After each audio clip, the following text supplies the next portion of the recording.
Chairman, and I want to thank you for holding this markup today on H.R. 3279, the Open Book on Equal Access to Justice Act.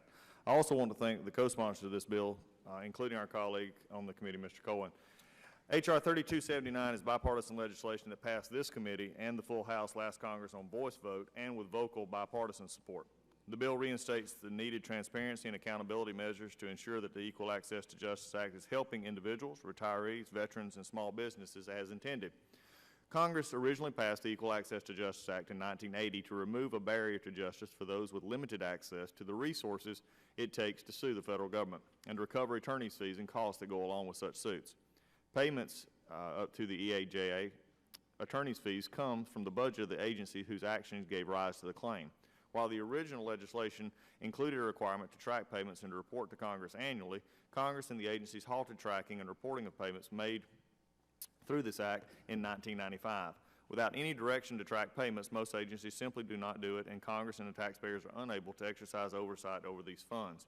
H.R. 3279 requires that the Administrative Conference on the United States to annually report to Congress on the number, nature, and amounts of awards, claims involved in the controversy, and any other relevant information that may aid the Congress in evaluating the scope and impact of such awards.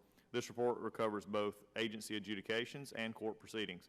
It also requires the ACUS to develop and implement an online searchable database to facilitate public and congressional oversight. The Open Book on Equal Access to Justice Act helps ensure that agencies are operating under the watchful public eye and that taxpayer dollars are being spent efficiently, effectively, and properly. Allowing plaintiffs to recoup legal costs when they sue the federal government for reparations they deserve is only fair. Many Americans do not have the resources to take on our vast and sprawling bureaucracy, but this act gives them the power to do that by removing a barrier to justice for those with limited access to these resources. However, since the original reporting requirements were halted by Congress, information on payments made under the law is severely lacking. Tracking and reporting payments will help preserve the integrity of this law and help Congress make sure that the law is working effectively for the people it was intended to help. It is past time we shine light on this important issue. H.R. 3279 represents a bipartisan agreement that transparency over payments made under the EAJA needs to be restored and will help to ensure that the taxpayer dollars are being spent as intended under this program. With that, I urge all my colleagues to support this legislation and yield back.